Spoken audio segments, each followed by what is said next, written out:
The first cold snap of November has a way of stripping Port Charles down to its truths.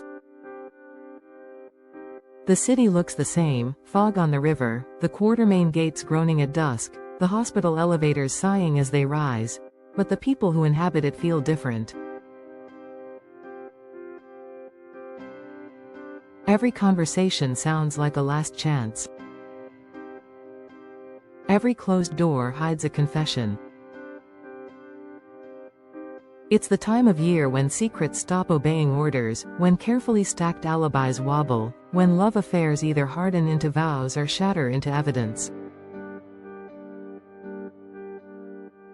This November is built exactly for that. A month of answers that create bigger questions, of reunions that carry the price of the past, of victories that taste like loss. For weeks, the question around town has been simple enough to fit in a headline: who pulled the trigger on Drew Cain? The case has become the city's mirror. Friends measure one another's silences, enemies test the limits of their own certainty. Officially, the PCPD tightens its focus on Willow Tate, because early suspects always look tidy on paper. But Port Charles knows its own mythology: the first name circled is rarely the last one spoken. The investigation's promise is not the neatness of a courtroom but the mess of a revelation, and the writers set the fuse accordingly. You can feel the shift in every scene, the way stray details start to pattern themselves, the surveillance gaps that shouldn't exist, the text threads that conveniently stop, the witness who remembers the wrong thing a little too perfectly.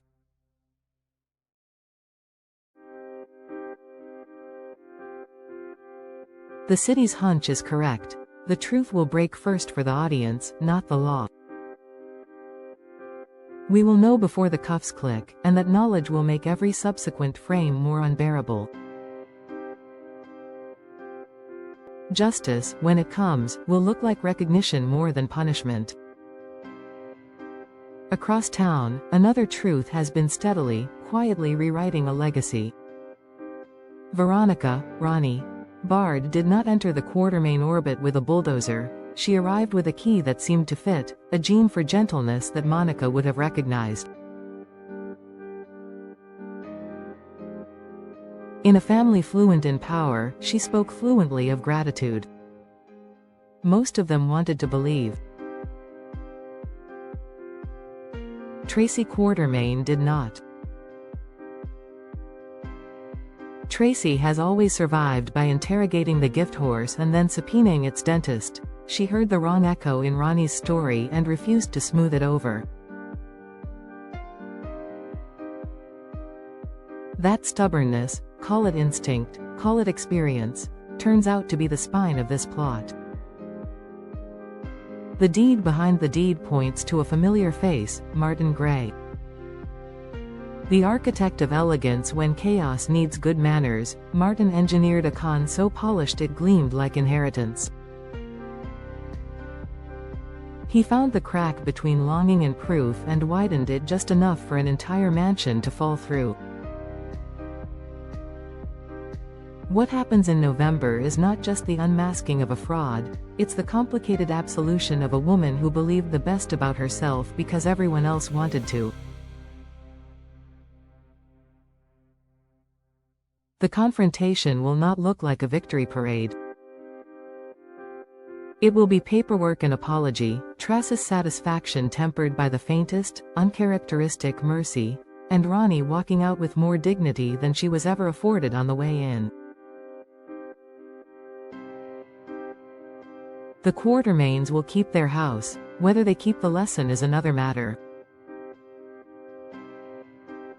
If the Quartermain gates swing on money and memory, Carly Spencer lives at the intersection of endurance and reinvention. This month marks 20 years since she first seized the town's attention and refused to let go.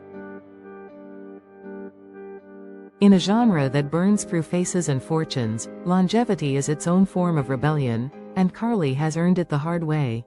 Losses that didn't reduce her, wins that didn't fix her, 1,000 pivots that always somehow felt like the same woman turning to face the next storm.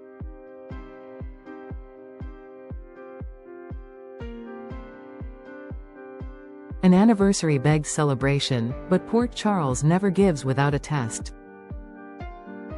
The test arrives not as an anonymous threat or a stray bullet but as a domestic detail with geopolitical teeth. Jocelyn learning that S. Vaughn, the charming +1 who passed the vibe check, isn't just a +1 at all.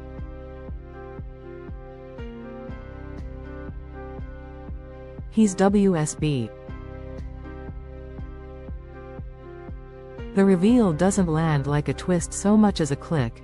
Past scenes realign, throwaway lines acquire weight, the romance's ease suddenly looks like strategy.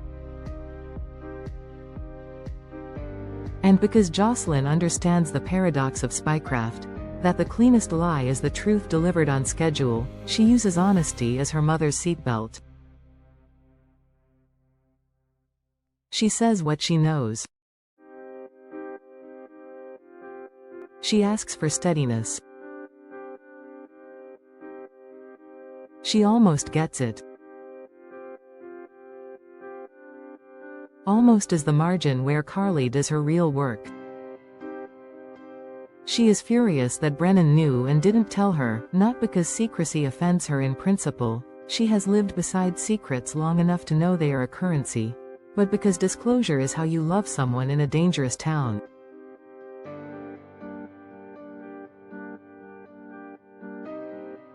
Her anger is grief wearing boots. Between Brennan and Jason there is history, and between Jason and Carly there is a grammar that other men hear as subtext and learn as the text. Brennan can feel it even before the WSB formalities drag him toward a choice: shield the operation or secure the woman. November's gift to Carly is not a retrospective montage, it's authority. She will decide what version of herself walks forward: the woman who forgives a strategic omission because the world requires it, or the woman who demands a lovership that is as safe as it is impossible.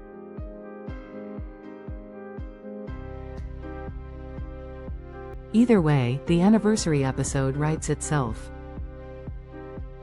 It is not a victory lap, it is a thesis defense. Back on the hospital floors, grief and duty braid around the Drew case in ways that make every corridor a confession booth. Willow's name on the suspect list has felt, from the beginning, like a provocation to the audience as much as to the characters.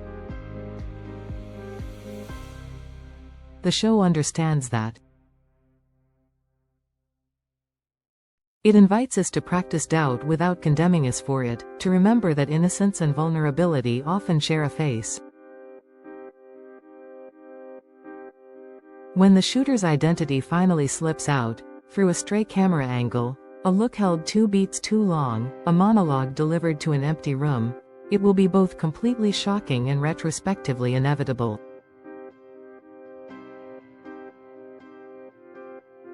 The brilliance of such reveals is not the mask, it's the way earlier kindness curdled into rationale, the mundane decision points we all recognize amplified into crime.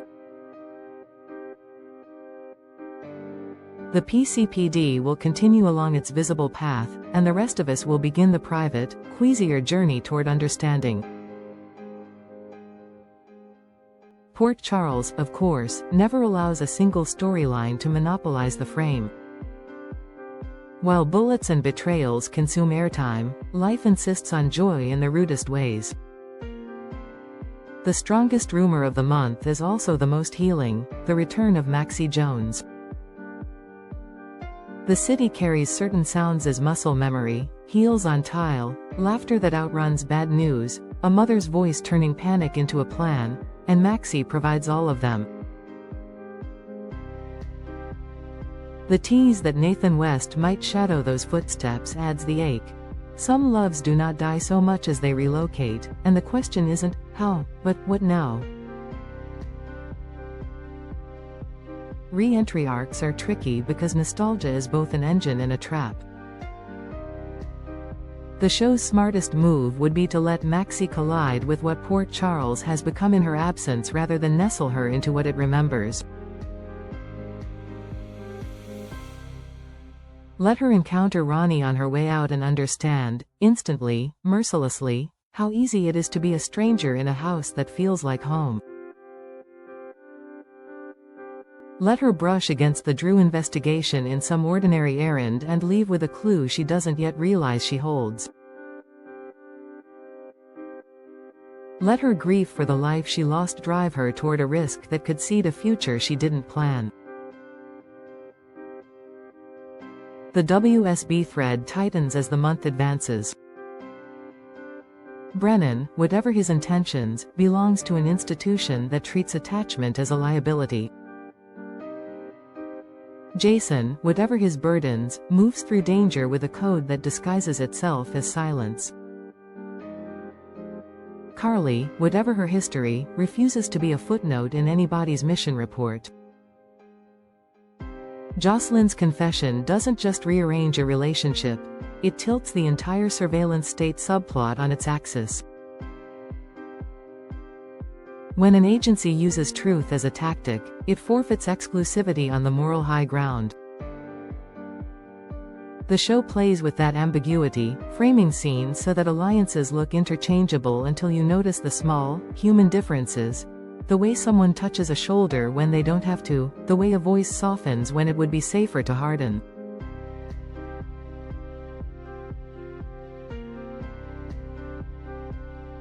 Somewhere in there is the line between team and family, between operation and life. November's answer is not tidy, but it is persuasive.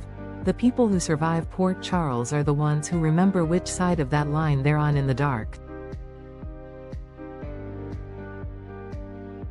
As the Quartermain plot crests, the mansion becomes a stage for two incompatible kinds of order.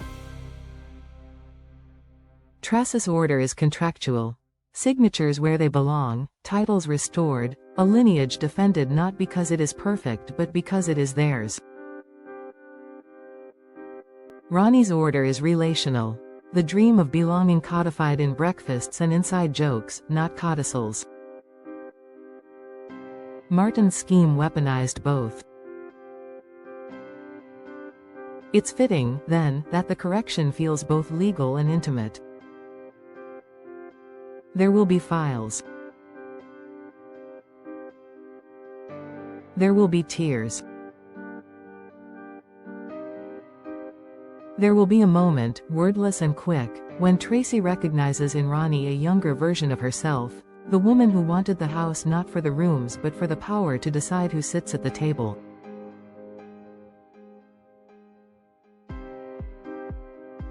Tracy will not say it. Ronnie will not ask. But the exchange will land anyway, and it will be the best argument for Ronnie's exit.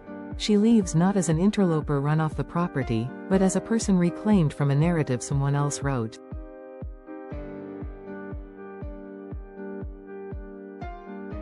The hospital, meanwhile, becomes the month's metronome.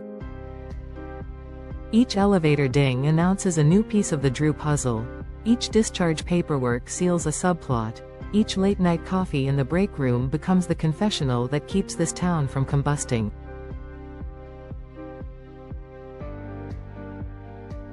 The November trick is to synchronize it all without losing the heartbeat. A shooter is revealed yet uncaught. A sister departs yet remains engraved on a family's conscience. A mother celebrates 2 decades of survival even as she contemplates a breakup that will redefine her next decade. A daughter chooses honesty as her act of love and learns that truth is not a guarantee, only a beginning. By the time Thanksgiving menus start appearing on corkboards, Port Charles will have resorted itself into a new, temporary balance. The audience will know who took aim at Drew, and that knowledge will make every subsequent look between certain characters feel like contraband. The Quartermain holiday will be louder than usual, the toasts more pointed, the seating chart a map of who was willing to be wrong and who insisted on being right.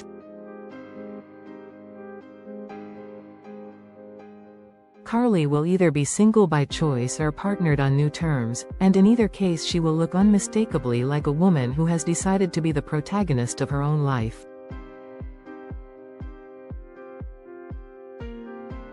Maxie will have found one person to steady and at least two to unsettle, because that is her version of civic duty. The WSB will remain what it has always been in this town. A reminder that the macro and the intimate are not separate genres but overlapping frames. None of this resolves Port Charles, of course. November never does. It doesn't close the book, it dog-ears the page you'll want to return to later, the page where a shooter's eyes gave everything away, where a family learned the difference between a house and a home, where a mother's milestone was measured not in candles but in courage, where a daughter's truth changed the weather.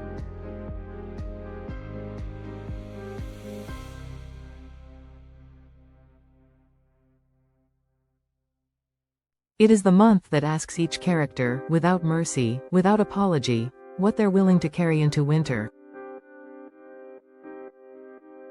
And then, as the lights dim on a final Friday and the city exhales, it lets them try.